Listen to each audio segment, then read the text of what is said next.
Hi, my name is Jennifer Pulliam. Today I'll be discussing the strategies I'll be using to support Jack as he is included in a general education classroom environment.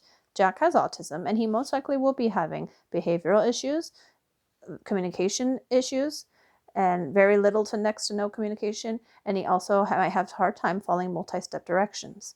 The first strategy I used is an ABA therapy tool called positive and negative reinforcement. Children with autism are often nonverbal. Using positive reinforcers such as rewarding positive behavior through verbal praise, sweet treats, or a desired toy is an example of a positive reinforcement.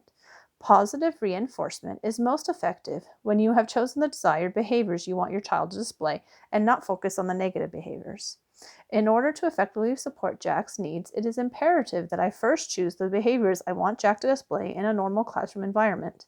Negative reinforcers will also be used if Jack is displaying some unsafe behaviors such as hitting or biting or kicking. Jack will be redirected and removed from the area if necessary. It is important to first identify what behaviors you expect before you are implementing any kind of positive or negative reinforcement.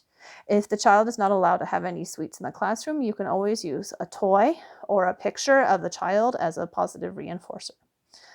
The second technique I chose is prompting and fading, and this is another ABA technique. Prompting and fading can be a visual or verbal reminder or cue. The first and then prompt will be used to ensure that Jack is staying on task when he is asked to do multi-step directions, such as going to wash his hands and sitting at the table for lunch. The fading will occur when I will not have to use visual cues to help remind Jack to stay on task. Instead of having to use a picture, for example, or the first and then chart, I will only have to give a verbal reminder for Jack to follow out the multi-step directions. The last strategy I will use is the PEX system. This is the Picture Exchange Communication System. The PEX system of communication is an effective tool for helping nonverbal autistic children learn to communicate with their teachers, parents, and their peers. It consists of 6 phases and can begin with the use of pictures the child can physically manipulate. The PIC system is now available as an app on iPads and tablets, so if allowed, I will also implement the app into the classroom environment to help Jack with his communication.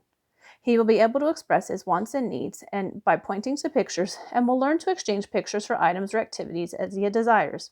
As he progresses through the PEC system in the different phases, he will be able to learn how to construct simple sentences and later be able to add verbs, adjectives, and prepositions through the pictures. This tool is most effective as it will ensure that Jack can communicate daily with his teachers and his peers. Thank you for listening to my presentation on the strategies I would use to help Jack as he is included in a general education environment. Thank you.